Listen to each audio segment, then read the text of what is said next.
Welcome to TARTLEcast with your hosts Alexander McKegg and Jason Rigby, where humanity steps into the future and source data defines the path.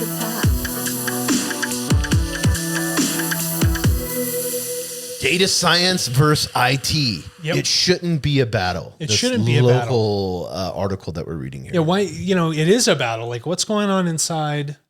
What's going on inside these businesses, Jason? Well, data scientists, according to the article at CIO.com, data scientists are increasingly being asked to deliver business value, and they're being held accountable for the results. Given this reality, data science teams can't wait weeks for IT administrators to come up with the resources they need to develop proof of concepts and train artificial intelligence models. Yet too often, this is exactly what happens, leaving data scientists at odds with their IT departments. Right. So the boss is coming in. The boss is like, I need an answer to this like right now. You guys are the ones that analyze data. And then the data science guys are like, well, where do you want us to get the data from? Our IT guys aren't buying it. Where's that collective of information coming to us? I'm like, there's a disparity between these two inter-office groups. There's no efficiency between that. So an easy solve would be just have the data science team just go buy the information. Yes. They just act as a buyer on the TARTLE marketplace, get the information they need, screw the IT department. Let's not wait on them. Let's be responsible for ourselves and we'll get exactly what we need right now. Do that analysis, and in a 24-hour turnaround time, give it back to the boss. Yeah, because we talked about this before, but I love the words business value. Yeah. They're being pressured for business value. That's a nice terminology for data scientists. Yes. Their job is to analyze data, put it into a picture, or derive some sort of answer. Right. It's not for them to create the business value. They're there to process, analyze, and give you an output. The IT department needs to deliver on whatever's going on with the IT. They're two different job sets, but now people are trying to blend them. They seem as like the same thing. And that if the data scientists aren't producing some sort of answer, well, it's like, well, what the heck? Because now all these companies are becoming data-driven first. Yes. Yeah. So now the data science job is increasing, right? The IT guys are worried about security and what technology are we using. And then the data science guys are like, well, we're analyzing stuff, trying to drive these answers for the business. It's totally changed. It's almost like the power spectrum has changed, right? And so it's almost the sales versus marketing. Remember in the old day, in the old schools companies, there was always like, and I think this can kind of be because we've talked about silos in business before. And I think this leadership plays a big role in this and understanding this. Marketing gets sales and sales help with the marketing. Yeah. You don't have a company if you don't have sales. You don't have a company if you don't have marketing. You don't have a company if you don't have data scientists nowadays. You have to have you have to have an IT department because all the data that these data scientists are creating, if it gets uploaded to the cloud, what happens then? Then what? Yes. The IT guys are like, well, what about security, all this other stuff? Models are becoming more hybrid. Workplaces are becoming more decentralized. Jobs they're blending more. People have to be more dynamic. They can't be cut and dry like black and white. No, because you have bleed over. The scientists now are working on the business aspects, and vice versa. I think that's why, as a leader, especially if you're a leader out there and you're looking at, maybe you're a data scientist and you're in the IT department or CIO or something like that, having the leadership ability to pull these people in a room, and I think Socrates had such a great way in teaching. When he would leave, he would do less talking and ask more questions, and then allow those in the room to be able to come up with the answer. Because if you put those heads of each of those departments and you put them in a room together and you say, here's the problem on a whiteboard, and then you ask questions for that, you're going to come up with the right answers. And they will begin to bridge each other. And like you said, it will create a hybrid model. And maybe there needs to be a liaison between the two. Well, but this is, to me, this is a leadership problem. That CIO is that liaison. Right. He should be listening, translating, figuring out what's going on. And then he should be leading off of that. Right. But separating these groups and then putting the IT department at odds with data scientists, and then asking data scientists to step out of their realm and start working on business value. Understand this is what people do. And if there's going to be a hybrid approach, you need to respect that properly. Right. Rather than having these departments combat one another. It's just the blame game.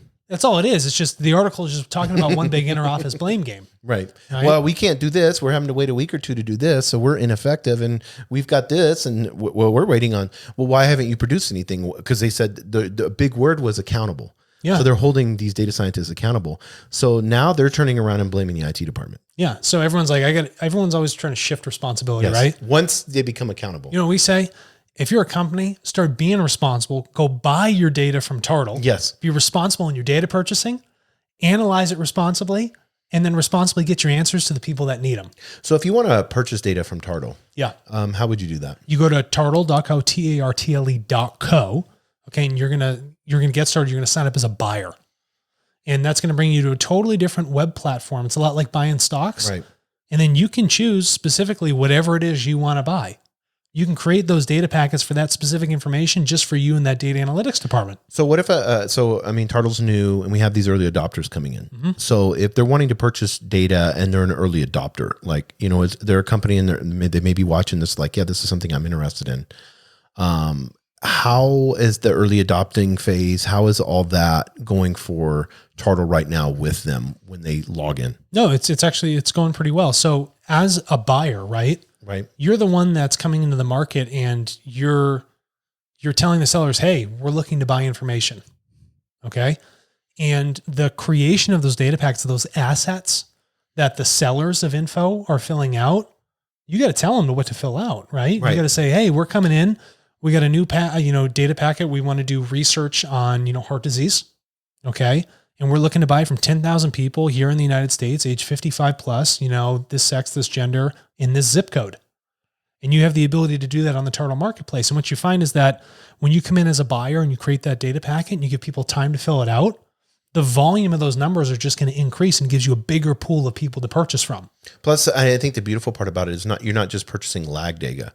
You're purchasing data purchasing data that's real time. Yes. It's always updated. It's always completely fresh. It's never historical data that, you project forward to assume that's going to happen in the future. Right. You remove the assumptions. You remove 70% of your hunch decision-making that you're doing in the office, right? Especially between departments. You start to move closer to perfect information. And with perfect information, you can make perfect decisions relatively. Yeah. And I think that's the big key. And that's where I wanted people to understand, especially those that are out there in these departments. One, work on your leadership. Yeah. One, work on leadership. And two, there are tools out there. Yes. Great tools that give you access to information where you guys can really get some beautiful answers. And if you're a data scientist, TARTLE is like a gold mine for you. Yes. Because now you can analyze qualitative and quantitative data on human beings. Or even if a business wants to come in and sell their information. I mean, this is the most perfect place for you to come in and be like, oh my gosh, I didn't know this type of granular data existed.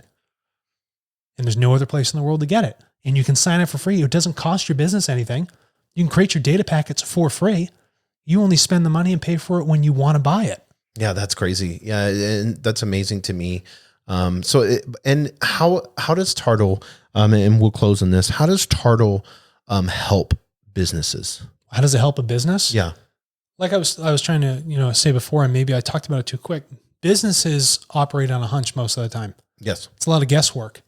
Or if they are an analytics first business, they use a lot of historical information and try and project it forward to make their decisions.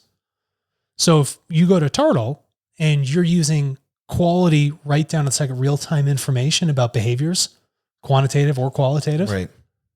You have the perfect information for saying, this is our business problem, or this is our business opportunity. What's our solve? You're going to know exactly what you need to do. TARTLE removes all of that guesswork that you've been doing that you're so used to just operating on. Well, everybody's projection reports are wrong anyways. I mean, if you did one in 2019 or 2020, you're all wrong because COVID just threw a wrench. It created a whole different dynamic and creates a whole different subset of data. Now you have an issue of, just look at online shopping. Why do you think think about the obviousness of this? In 2019, we had reports saying this is what's going to happen in the next 6 years. What happened in 2020? They wrote new reports. Mm-hmm.